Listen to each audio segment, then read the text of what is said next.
में यह क्लास हम लोगों के इतिहास का तीसरा क्लास है।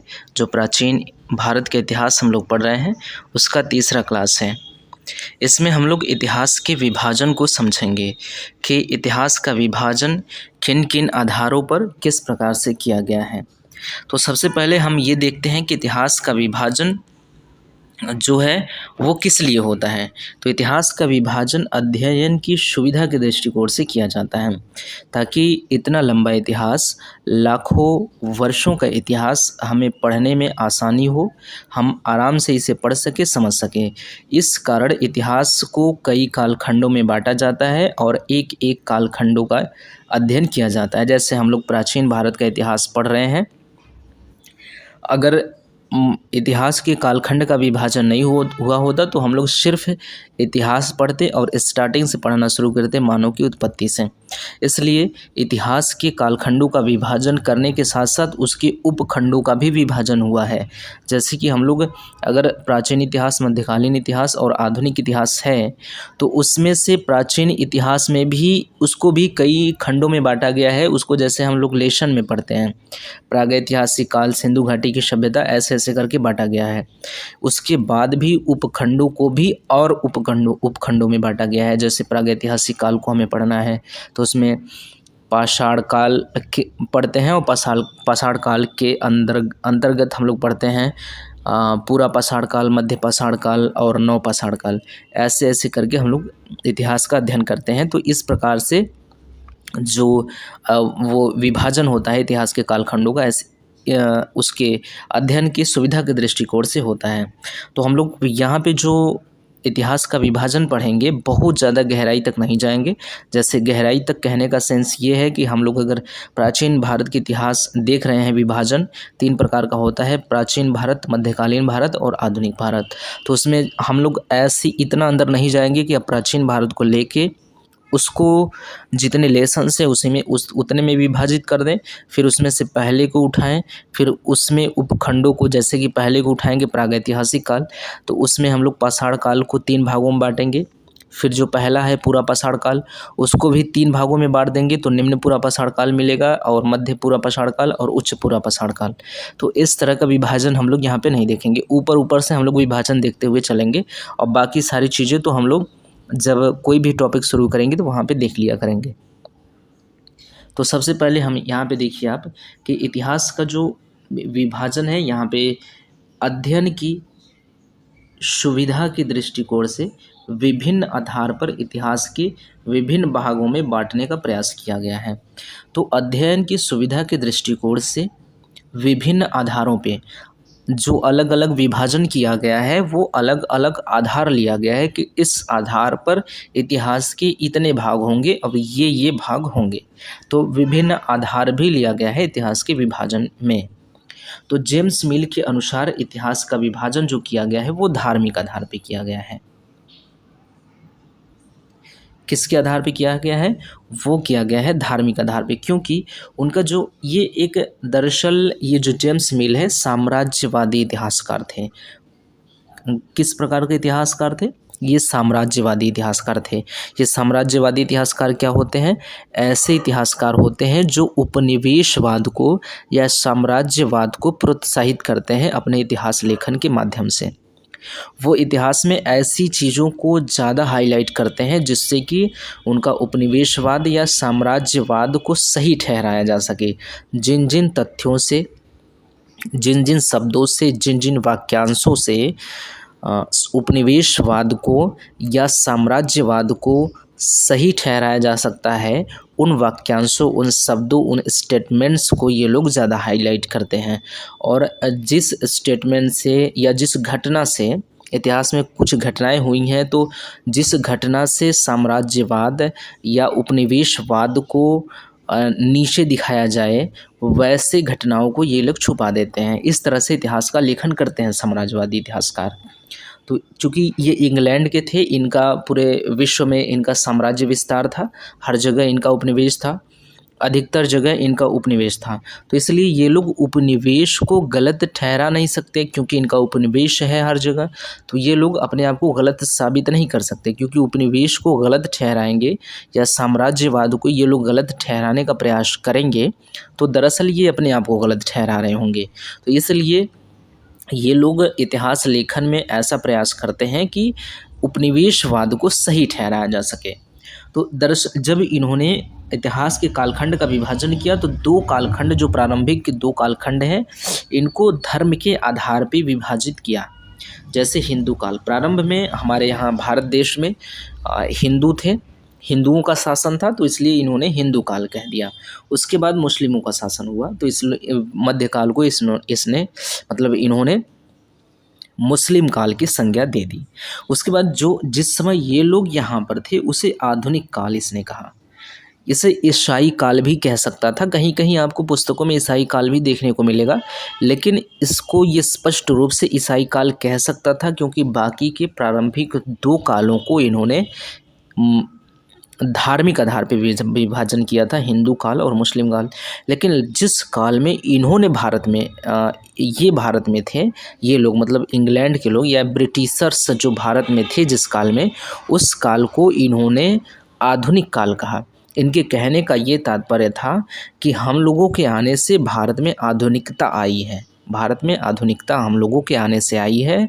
नहीं तो जब तक हम लोग नहीं थे, ये हिंदुस्तानी लोग बर्बर थे, कबीलाई थे, जंगली थे, जानवर थे, पशुवत जीवन जीते थे, आदिमानव की तरह जीते थे। खाने का ढंग नहीं था, रहने का ढंग नहीं था, पीने का ढंग नहीं था, कोई सभ्यता नहीं थी, कोई संस्कृति नहीं था, कुछ नहीं था इनके पास।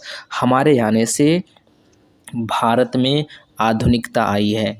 तो भारत को तीन भागों में इन्होंने बांटा है, हिंदू काल, मुस्लिम काल और तीसरा जो है आधुनिक काल। ये आधुनिक काल उसको कहा है जब ये लोग उपनिवेश बनाए हुए थे, भारत को अपना कॉलोनी बनाए हुए थे, भारत को अपना गुलाम बनाए हुए थे, उस समय के काल को ये आधुनिक काल कहते हैं। ये आधुनिक काल इसलिए कहते हैं क्योंकि ये कहना चाहते हैं कि जब हम लोग भारत में आए हैं तो भारत को सभ्य बना दिए हैं। इससे पहले ये लोग असभ्य थे, तो भारतीय लोग असभ्य थे, हम लोगों के आने से ये लोग सभ्य हो गए हैं। इनके अंदर आधुनिकता आई है, खाने पीने का ढंग आया है, रहने का ढंग आया है।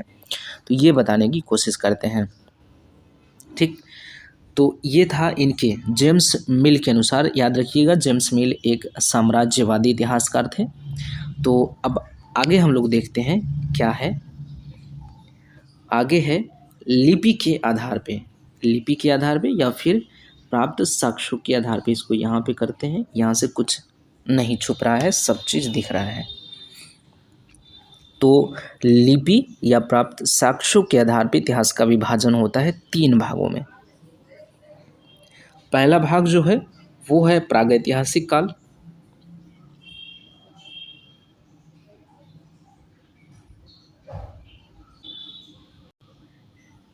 तो जो पहला भाग है उसको प्रागैतिहासिक काल के नाम से संबोधित किया जाता है, और इसको फिर से यहाँ पे कर दें। ठीक, और दूसरा जो है, दूसरे भाग को आद्य ऐतिहासिक काल से संबोधित किया जाता है। यहाँ पे हम इससे टिक मार के दिखा दे रहे हैं। देखिए, ये पहला भाग है प्रागैतिहासिक काल, ये जो है दूसरा भाग है आद्य ऐतिहासिक काल, और ये तीसरा भाग है ऐतिहासिक काल। तो लिपि या प्राप्त साक्ष्यों के आधार पर इतिहास का विभाजन तीन प्रकार से किया गया है। तीन प्रकार से, ये प्रागैतिहासिक काल, आद्य ऐतिहासिक काल और ऐतिहासिक काल। इसको याद रखिएगा। प्रागैतिहासिक काल का अर्थ क्या है, अब जानने का प्रयास करते हैं। प्रागैतिहासिक काल इतिहास का एक ऐसा कालखंड है जहाँ पे लिपि अनुपस्थित था। लिपि अनुपस्थित से तात्पर्य है, क्यों, देखिए ऐसा है कि ये प्रारंभिक काल है। प्रागैतिहासिक काल इतिहास का कालखंड वो है जो एकदम प्रारंभ से है, जब से मानव की उत्पत्ति हुई, बल्कि हाँ, जब से मानव की उत्पत्ति हुई तब से ये स्टार्टिंग से इतिहास का कालखंड है प्रागैतिहासिक काल। तो प्रारंभ में मानव को लिखना पढ़ना नहीं आता था। जब लिखना पढ़ना नहीं आता था तो उस समय लिपि का भी आविष्कार नहीं हो पाया था। तो लिपि का आविष्कार नहीं हो पाने की वजह से यहाँ पे लिपि अनुपस्थित है। लिपि क्या है, अनुपस्थित है। तो लिपि जब अनुपस्थित है तो हमें इनके बारे में जानकारी कहाँ से मिलती है, कहाँ गया जी। जब लिपि अनुपस्थित है तो हमें इनके बारे में जानकारी कहाँ से मिलती है? प्रागैतिहासिक काल के इतिहास के बारे में जानकारी हमें कहाँ से मिलती है? जबकि लिपि अनुपस्थित है। लिपि अनुपस्थित है, लेकिन उनके द्वारा प्रयोग किए गए वस्तु, उनके द्वारा प्रयोग किए गए पाषाणिक औजार हमें प्राप्त हुए हैं। तो पाषाणिक औजार हमें प्राप्त हुए हैं, तो उन पाषाणिक औजारों का अध्ययन करने के बाद हम लोग इस निष्कर्ष पे पहुँचे हैं कि प्रागैतिहासिक काल था, पाषाण काल था, लोग थे। ऐसे ऐसे पत्थरों का औजार मतलब पाषाण का औजार प्रयोग करते थे। तो ये सारी चीज़ें हमें पता चलती हैं उनके द्वारा प्रयोग की गई वस्तुओं को, और जिनको अब हम प्राप्त करते हैं तो उन्हें पुरातत्व कहते हैं। उन्हें हम पुरातत्व कहते हैं। ऐसी वस्तुएं जो प्राचीन काल में मानव ने प्रयोग किया था, प्राचीन काल में मानव ने प्रयोग किया था अपने जीवनचर्या में, उन वस्तुओं को जब हम प्राप्त करते हैं तो उन्हें पुरातत्व कहते हैं या पुरातात्विक स्रोत कहते हैं। तो लिपि तो अनुपस्थित था, लिपि अनुपस्थित था तो फिर लिपि की तो बात ही नहीं है।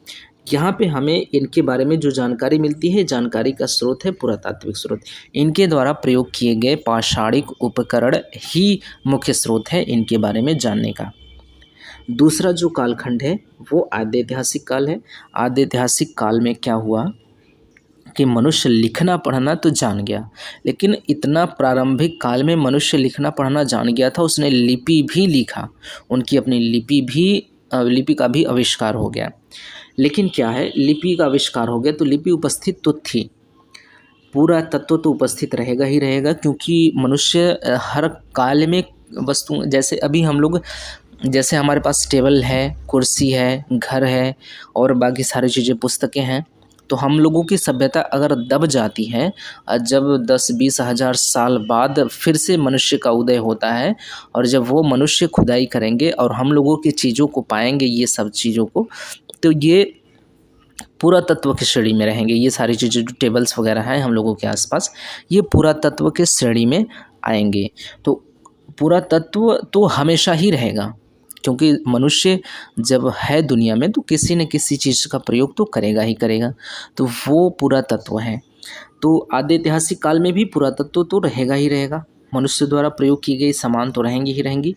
लिखना पढ़ना जान गया था तो लिपि भी उपस्थित था, लेकिन लिपि यहाँ की इतनी गूढ़ थी, इतनी कठिन थी कि अब के जो इतिहासकार है, जो विज्ञान है, वो उनकी लिपि पढ़ने में असमर्थ हैं। तो इनकी जानकारी हमें प्राप्त होती है सिर्फ पुरातात्विक स्रोतों से। हाँ, लिपि उपस्थित है। फ़र्क क्या है प्रागैतिहासिक काल में? प्रागैतिहासिक काल में क्या है कि लिपि अनुपस्थित है, लिपि यहाँ पे है ही नहीं, और आद्य ऐतिहासिक काल में क्या है, लिपि तो है। तो अब लिपि है लेकिन इसको पढ़ा नहीं जा सका है यहाँ पे। इसके बाद अब देख लीजिए, इसको अच्छे से समझ लीजिए। आद्य ऐतिहासिक काल, लिपि उपस्थित है और फिर पुरातात्विक साक्ष्य भी उपस्थित है, लेकिन लिपि जो है वो पढ़ी नहीं जा सकी है। ये है आद्य ऐतिहासिक काल। अब तीसरा जो कालखंड है, इसको साफ कर देते हैं ताकि अगर आप स्क्रीनशॉट लेना चाहें तो ले लें। तीसरा जो है वो है ऐतिहासिक काल। ये कालखंड जो है, ये इस कालखंड में मनुष्य ने लिखना जान गया था, मनुष्य लिखना जान गया था। पुरातात्विक स्रोत तो उपलब्ध रहेंगे ही रहेंगे, तो दोनों प्रकार के स्रोत उपलब्ध होते हैं। लिपि भी उपलब्ध है, अर्थात लिपि का मतलब ये है कि यहाँ पे साहित्यिक स्रोत उपलब्ध हैं। चाहे यहाँ पे लिपि की बात करें, चाहे यहाँ पे लिपि की बात करें, तो लिपि का अर्थ है पुरातात्विक स्रोत। तो लिपि उपस्थित था अर्थात पुरातात्विक स्रोत उपलब्ध थी, साहित्यिक स्रोत, सॉरी, यहाँ पे लिपि का अर्थ है साहित्यिक स्रोत, यहाँ पे लिपि का अर्थ है साहित्यिक स्रोत। तो यहाँ पे भी साहित्यिक स्रोत उपलब्ध था और यहाँ पे भी साहित्यिक स्रोत। तो ऐतिहासिक काल में साहित्यिक स्रोत भी उपलब्ध है और पुरातात्विक स्रोत भी उपलब्ध है। दोनों स्रोत उपलब्ध है। क्या क्या? लिपि अर्थात साहित्यिक स्रोत और पुरातात्विक स्रोत दोनों उपलब्ध हैं। लिपि और पुरातत्व दोनों के प्रयोग किए जा रहे हैं। इस काल के इतिहास को जानने के लिए दोनों का प्रयोग किया जा रहा है, लिपि का भी अर्थात साहित्यिक स्रोत का भी और पुरातात्विक स्रोत का भी प्रयोग किया जा रहा है इस कालखंड के इतिहास को जानने के लिए। ठीक, तो अब प्रागैतिहासिक काल में क्या है, प्रागैतिहासिक काल के अंतर्गत हम लोग पाषाण काल को रख सकते हैं। किसको? पाषाण काल को।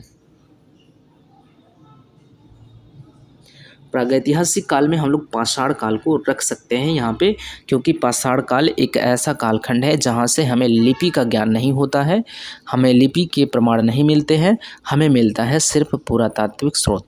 पाषाण काल में जैसे हम लोग नवपाषाण काल तक आएंगे तो हमें चित्र भी मिलने लग जाएंगे। मध्य पाषाण काल में, नवपाषाण काल में चित्र मिलने लगते हैं। तो वो चूँकि लिपि था उनका कि चित्र था, वो लोग किस हिसाब से प्रयोग करते रहे होंगे। कभी कभी ऐसा होता है कि वो हो सकता है कि वो लोग किसी भी चित्र का प्रयोग लिपि के रूप में करते रहे होंगे किसी चीज़ को समझाने के लिए। जैसे चित्र अक्षर लिपि होता है, तो किसी चित्र को बना के किसी चीज़ को समझाने का प्रयोग करते रहे होंगे, तो हो सकता है। लेकिन जो स्पष्ट है वो ये है कि वहाँ पे लिपि उपस्थित नहीं था पाषाण काल में, तो इसलिए पाषाण काल को रखा जाता है। प्रागैतिहासिक काल में लिपि अनुपस्थित है। और दूसरा जो है आद्यैतिहासिक काल है, इसमें सिंधु घाटी सभ्यता को रखा जाता है। किसको रखा जाता है? यहाँ पे सिंधु घाटी सभ्यता को रखा जाता है। और फिर वैदिक काल को भी इसमें रखा जाता है। आद्यैतिहासिक काल में सिंधु घाटी सभ्यता और वैदिक काल दोनों को रखा जाता है। अब आप सोचेंगे कि वैदिक काल को क्यों रखा जाता है, क्योंकि वेदों को तो पढ़ा जा चुका है, संस्कृत था पढ़ा जा चुका है, लेकिन इसलिए रखा जाता है वैदिक काल को कि वेद उस समय नहीं लिखे गए थे। वेद जिस समय की बात हो रही है, जैसे 1500 ईसा पूर्व में, तो उस समय नहीं लिखे गए थे, उसके बाद लिखे गए थे। तो इस आधार पे यहाँ पे आद्यैतिहासिक काल में वैदिक काल को भी शामिल कर लिया जाता है, और सिंधु घाटी सभ्यता को तो शामिल किया जाता है, क्योंकि वहाँ से हमें लिपि प्राप्त हुई है, लेकिन सिंधु घाटी सभ्यता के लिपि को अभी तक पढ़ा नहीं जा सका है। उसके बाद वैदिक काल के समस्त इतिहास को हम आद्यैतिहासिक कालखंड के अंतर्गत रखते हैं, क्योंकि यहाँ उसके बाद से हमें लिपि उपस्थित होती है, पुरातात्विक स्रोत उपलब्ध होता है, और लिपि हम लोग पढ़ पाए हैं, और पुरातात्विक स्रोत का उपयोग बखूबी हम लोग कर रहे हैं इतिहास के उस कालखंड को जानने के लिए। तो यहाँ तक हो गया लिपि या प्राप्त साक्ष्यों के आधार पर इतिहास का विभाजन। ठीक, इसको साफ करते हुए चलें।